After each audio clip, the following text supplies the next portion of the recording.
Hello friends, कैसे हैं आप? आशा करती हूँ सब लोग अच्छे होंगे। आज के इस वीडियो में हम लोग जानेंगे कि ल्यूकेरिया, वाइट डिस्चार्ज या सफ़ेद पानी ये महिलाओं में होने वाली एक कॉमन बीमारी है। अगर हम इसको एक तरफ से देखें तो ये बीमारी नहीं होती है, पर जिन महिलाओं को इसकी समस्या बहुत ज़्यादा है या ल्यूकेरिया की क्वांटिटी ज़्यादा है तो उन महिलाओं के लिए तो एक बीमारी होती है। अगर हम इसके लिए कुछ खास चीज़ों का ध्यान रखें तो ये ठीक भी हो जाती है। इससे कोई परमानेंट डिजीज़ नहीं है और नॉर्मल लैंग्वेज में हम इसको कई बार धात या फिर वाइट डिस्चार्ज या ल्यूकेरिया तो बोला ही जाता है। ये होने के कई कारण होते हैं। इसको हम कैसे ठीक कर सकते हैं, ये कितने प्रकार का होता है और क्या सावधानियां रखें, इसी के बारे में आज हम डिटेल में बात करने वाले हैं। जैसे कि हमको पता कैसे चलता है कि ये नॉर्मल है कि एबनॉर्मल है।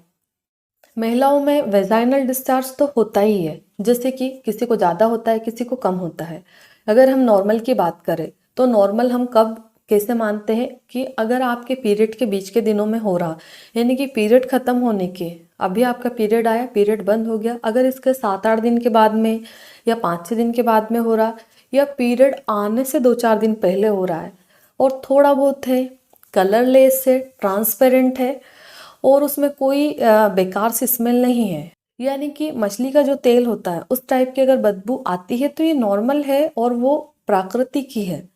और ये अगर आपको वाइट डिस्चार्ज अगर आपने देखा हो या कभी अपनी ओवुलेशन साइकिल को ट्रैक किया हो आपने, तो उस दौरान अगर होता है 3-4 दिन के लिए तो ये नॉर्मल होता है, इसमें कोई प्रॉब्लम वाली बात नहीं है, क्योंकि ये महीने के 3-4 दिन ही होता है, उसके बाद में ऑटोमेटिक से कम हो जाता है। पर अगर आपको पूरे महीने, यानी कि जैसी पीरियड खत्म हुई उसके बाद में वाइट डिस्चार्ज की क्वांटिटी बहुत ज़्यादा आ रही है, इसका कलर में बदलाव आ रहा है, कभी पीला आ रहा है, कभी लाल आ रहा है, कभी हरा आ रहा है, कभी नीला आ रहा है, अगर ऐसे कलर्स आपको दिखाई देते हैं, यानी कि अगर पेंटी पे लगता है तो वो दिखता है, कई बार भूरा, कई बार वाइट हो जाता है, कई बार कलरलेस होता है। तो अगर इसकी क्वांटिटी आपको बहुत ज़्यादा हो रही है, जैसे कि एक ही बार में आपकी पेंटी गीली हो जाती है, कई बार महिलाएं ये भी कंप्लेंट करती है कि इतना तेज आता है कि हमें लगा कि पीरियड्स आ गए, जाके देखा तो वाइट डिस्चार्ज है। तो अगर आपके एक ही बार में कपड़े गंदे हो जाते हैं तो हम इसको एबनॉर्मल मानेंगे। इसमें बेकार सी बदबू भी आने लगती है कई बार, जो कि आप जैसे वॉशरूम जाते हो साफ करते तो अजीब सी स्मेल आती है, तो ये इन्फेक्शन के कारण हो सकता है। अगर हम ल्यूकेरिया के लक्षण के बारे में बात करें तो ये आपको कैसे लक्षण दिखाई देते हैं, जैसे कि पहले तो आप बिल्कुल ठीक थे, पर जब से आपके ल्यूकेरिया की क्वांटिटी बढ़ी है, वाइट डिस्चार्ज की क्वांटिटी बढ़ी है, कई बार एक दही जैसा गाढ़ा भी दिखाई देता है और बेकार से स्मेल मारता है, तो ये इन्फेक्शन के ही लक्षण होते हैं। अगर आपको बहुत ज़्यादा मात्रा में वाइट डिस्चार्ज आ रहा है तो इसके क्या क्या लक्षण हो सकते हैं, जिससे कि आपको कमर में दर्द हो सकता है, पेड़ों में दर्द हो सकता है, जब आप उठते बैठते हैं तो ऐसा लगता है कि मुझे पेट में दर्द है, कई बार पेड़ों पे सूजन भी आ जाती है, क्योंकि ये इंटरनल इन्फेक्शन होता है महिलाओं के प्रजनन तंत्र में, जैसे कि यूट्रस, कई बार फैलोपियन ट्यूब, कई बार ओवरिस तक भी पहुंच जाता है।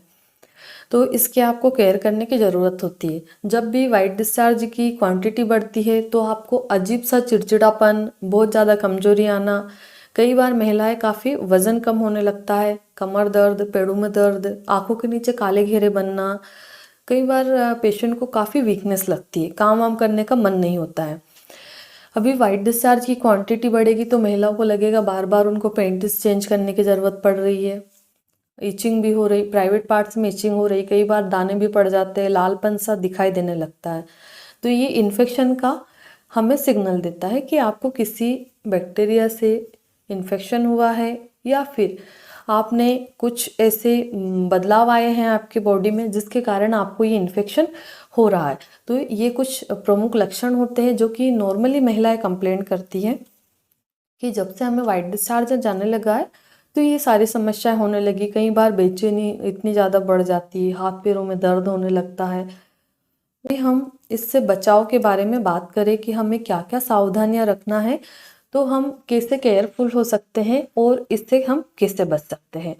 देखिए, अगर आपको ज़्यादा मात्रा में जा रहा है, इसके कलर भी आपको चेंज हो रहा है बार बार, जैसे कभी पीला आ रहा, कभी रेड आ रहा, कभी येलो आ रहा, उसके बाद में कभी हरा भी आ सकता है, और वो काफ़ी स्मेल मार रहा है। अगर आपने छोटी मोटी जगह ट्रीटमेंट करवा लिया है तो फिर आपको अपने गायनिक से मिलना चाहिए। फिर वो आप कुछ टेस्ट करवा के देखेंगे, इंटरनली चेकअप करेंगे, अल्ट्रासाउंड भी करवाते हैं और पेप्स स्मेयर करवा के देखते हैं। तो उसमें हमें ये पता चलता है कि ये जो इन्फेक्शन हो रहा है किस कारण से हो रहा है, कौन से बैक्टीरिया की वजह से हो रहा है और इसमें कौन सी एंटीबायोटिक्स आपको देना है। कई बार आपका डॉक्टर आपको सपोजिटरी देते हैं, यानी कि वेजाइनली टैबलेट जो कि इंसर्ट करने के लिए दी जाती है।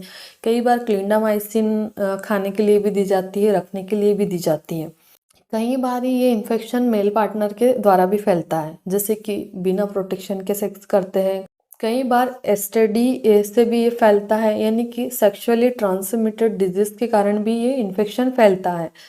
तो अगर आपके हस्बैंड नशा करते हैं तो कई बार मेडिसिन आपके हस्बैंड को और आपको दोनों को साथ में लेने को बोला जाता है अगर इन्फेक्शन ज़्यादा बढ़ रहा है। कई बार एंटीबायोटिक्स भी दिए जाते हैं, पेशेंट को इंजेक्शन भी लगाए जाते हैं। तो ये पेशेंट की कंडीशन पे डिपेंड करता है कि पेशेंट को क्या क्या देना है। अगर अभी हम सावधानी के बारे में बात करें तो आपको कॉटन की पैंटीज पहनना चाहिए। पैंटीज एकदम ड्राई होनी चाहिए, सूखी होनी चाहिए, कोई गीलापन नहीं रहना चाहिए। जब भी आप वॉशरूम जाते हैं तो हर बार ही आप अच्छे साफ पानी से वेजाइना को वॉश करें। अगर आपका पीएच मेंटेन है तो ठीक है, नहीं तो आप कई बार वेजाइनल वॉश का भी यूज़ कर सकते हैं अगर आपके डॉक्टर ने रिकमेंड किया तो। अपनी मर्जी से नहीं लेना है, नहीं तो कई बार वेजाइनल वॉश भी पीएच को चेंज कर देते जिसके कारण भी ये समस्या बढ़ जाती है। इसके साथ में आप साफ सफाई का ध्यान दें, इंटीमेट हाइजीन को मेंटेन करके रखें। उसके बाद में आप जब भी आपके पीरियड्स आते हैं तो उस दौरान भी, जैसे अगर आप पैड यूज़ करते हैं तो 4 से 6 घंटे में या हर 3 घंटे में, वो ब्लड के फ्लो पे डिपेंड करता है कि आपका ब्लड का फ्लो क्या है, उसके अकॉर्डिंग आप बार बार पैड चेंज करें। ज़्यादा उसको ओवर नहीं होने दें। और अगर आप नेपकिन्स यूज़ कर रहे हैं या मेंस्ट्रुअल कप का यूज़ कर रहे हैं तो वो मेंस्ट्रुअल कप तो काफ़ी सेफ होता है और उससे इन्फेक्शन फैलने का कोई डर नहीं होता है। बट अगर आप नेपकिन का यूज़ कर रहे हैं तो उसको भी आप बार बार ही चेंज करें, हर 4-6 घंटे में चेंज करना है। साफ़ सफाई का बिल्कुल ध्यान रखें, कोई भी गंदे कपड़े नहीं पहने और आपकी पैंटीज जो है वो कॉटन की होनी चाहिए। जब भी आप वॉशरूम जाते तो वॉश करें और टिश्यू पेपर से इसको साफ करें ताकि जो वो गीलापन नहीं फैले और उसी के कारण इन्फेक्शन ना फैले। तो आपको इन चीज़ों का ध्यान रखना है, यही सावधानियां बरतना है। अगर हम इस बीमारी से निजात पाना चाहते हैं तो आप कुछ घरेलू उपाय को करके देख सकते हैं। जैसे कि पानी की मात्रा आपको बढ़ाना है, पानी भरपूर मात्रा में पीना है। आप दही भी ले सकते हैं, 1 कटोरी दही सुबह शाम ले सकते हैं। इससे प्रोबायोटिक्स मिलते हैं आपको, जो कि हमें कई बार प्रोबायोटिक्स की कमी के कारण भी ये इन्फेक्शन बहुत जल्दी फैलता है या बैक्टीरिया जल्दी ग्रोथ कर जाते हैं।